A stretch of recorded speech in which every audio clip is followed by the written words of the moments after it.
Alright guys, today I'm going to take you through what to do when you have a tank leaking at the bowl. This is not as common of a problem as many of the others we get with toilets, so I'm going to actually take this apart for you and show you what's going on between the tank and the bowl here. There's two different places that you may end up getting this leak, but before we do that, let's push this toilet out of the way.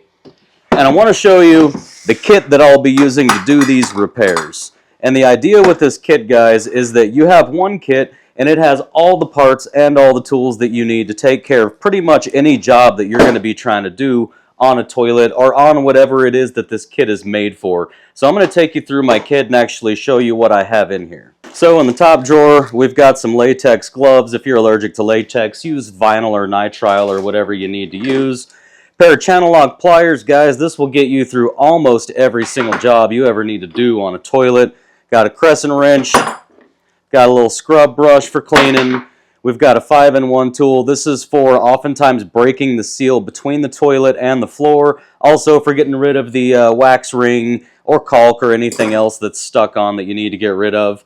This kit we're actually going to be using, so I'm going to set this aside. I'm going to keep this out, but this kit is the seal kit for the tank to the bowl.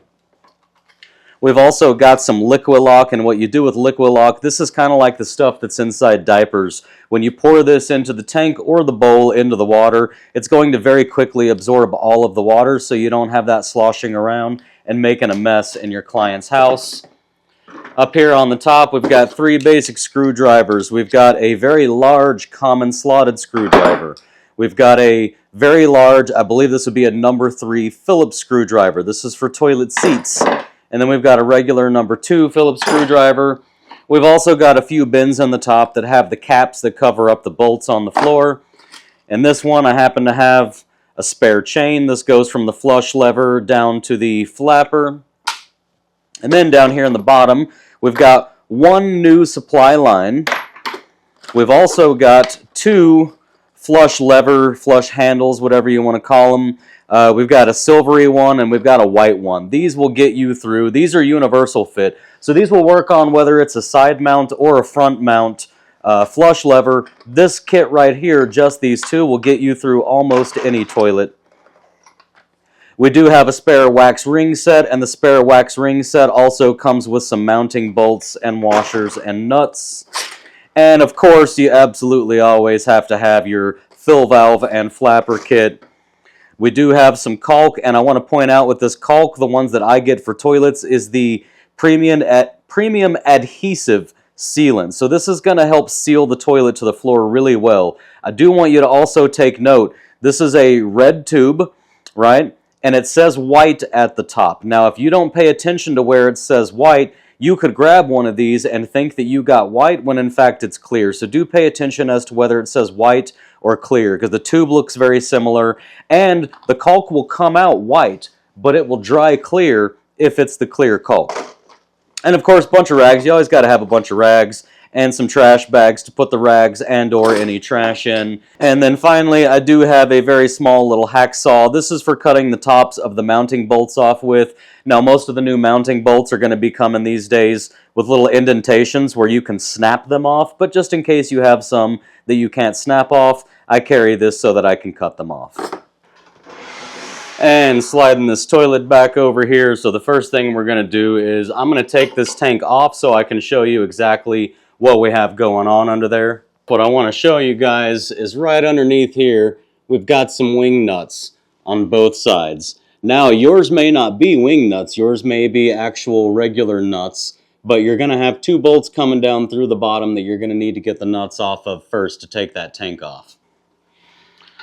So we'll go ahead and get these nuts off.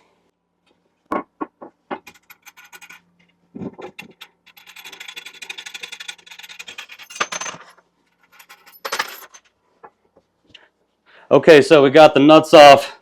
Let's get this lid out of the way so we don't break it. And then we'll go ahead and take this tank off, and I'll show you what we got going on with the tank. Now let's take a look at what we have on the bottom here. This seal right here, this big rubber piece, this is what prevents water from leaking out from the tank to the bowl. This is what happens when you flush. All the water from the tank exits through here and goes down into the bowl, and this is the seal that keeps all of that nice and tight. So this is the first place that your leak might be started at. However, I've never seen one actually started from here. I have heard of it happening. I've had people tell me that that's where their leaks were from, but I've never personally seen that. What's more likely most of the time is going to be these two bolts. So if you look closely here, we've got some rubber washers on both of these bolts. And then the same thing on the inside. This is the bottom where those bolts go through, and as you can see, the tops of the bolts also have the little rubber washers on them. So 9 times out of 10, if you've got a leak coming from between the tank and the bowl, the leak is going to be coming from around these two bolts. And most of the time, you can fix this, even, in fact, sometimes from the inside with your common slotted screwdriver. This is why I have a larger and a longer one, is because the tops of those bolts, as you just saw, were a common slotted screwdriver head. So without taking this tank off at all, sometimes you can reach in and you can just tighten that down a little bit. That's assuming that the nut isn't super corroded and that it allows itself to tighten a little bit. However, that's not usually going to be the case, but what you are going to be able to do is remove this tank like I've done here, and then you're going to be able to come around with your wrench and just tighten these nuts down just a little bit. And if you have to, you might need to get your common slotted up inside here to be on the other end of the bolt and then come down here and tighten. And then finally, you can go ahead and use this entire brand new kit where you've got your new seal that's going to go on the bottom here, and you've also got your bolts, you've got your nuts, you've got your washers, you've got your rubber washers, and you're just going to replace this entire bolt assembly with your brand new bolt assembly with your brand new seals, and that is definitely going to seal up any leak that you have on the bottom. Now, there is one other spot that maybe could form a leak, and that's going to be the fill valve right here, but that's never the case. Literally never, never, never, not even with anybody else. If you put this on wrong, if the last person to put this on put it on wrong, it would be leaking. They just don't really seem to fail. So that's my own personal opinion. If y'all have seen differently, please do tell me in the comments. I'd like to know, but I've never seen this suddenly fail out of the blue for no reason. If this fails, it fails while you're installing it.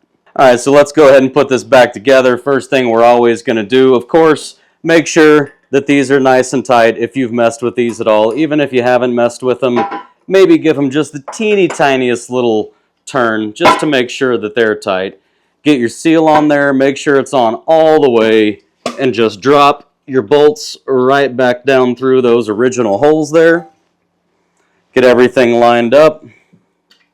And then you never want to put any kind of nut, wing nut or otherwise, you do not ever want to put those on to any surface of a toilet without some kind of washer in between. That is going to be a guaranteed way for you to 100% every time crack your toilet, and then you're going to need an entire new toilet.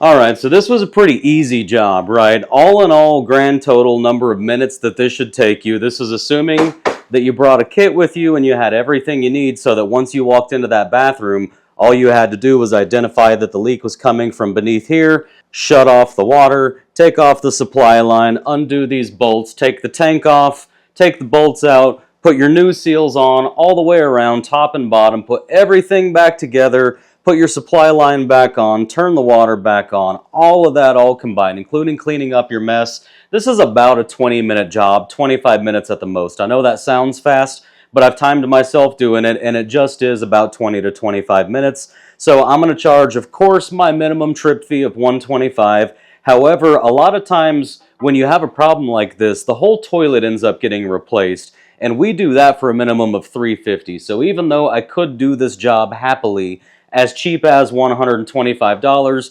typically if I've got to remove the tank and put the tank back on the toilet and readjust everything and make sure that we're just right, I'm probably going to charge something more like $165 for that. So as usual, this is an extremely profitable job here. It's not a super common job having a link between the tank and the bowl, but that's kind of the point, is the more you know, the more you can take care of, the better service you can provide your property managers, and the more loyal they become to you over the long run because you're the guy that solves all of their problems.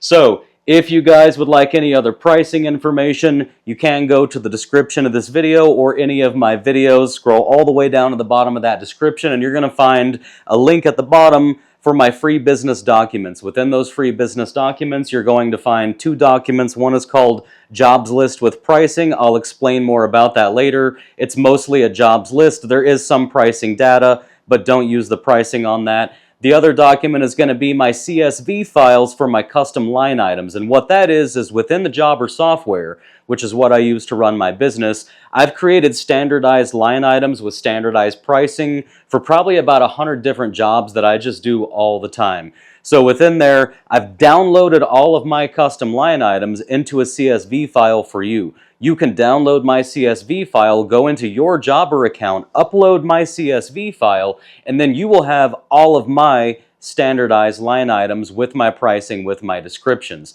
Now, I do want to point out, if you do that, you should still go through and just make sure that it matches your area and your descriptions. You don't want to use mine exactly how they are. And then also, just so you know, I do webinars once a week, usually on Saturdays, sometimes on Sundays if necessary, but usually on Saturdays, where I go into the Jobber software and I show you guys how I create my work orders, how I create my estimates, how I create my invoices, and how I do a lot of other useful, handy things in there. So if you want to sign up for one of those webinars, they're absolutely free to sign up for, free to attend. You'll get a lot of one-on-one time with me to ask very specific questions, and I'll guide you through my process of how I run all of the admin work assigned to my business with my jobs with my property managers. So with all that being said, let me know if you have any questions. You can drop it in the comments and I'll answer. You can also email me at bulletproofhandymanbusiness@gmail.com.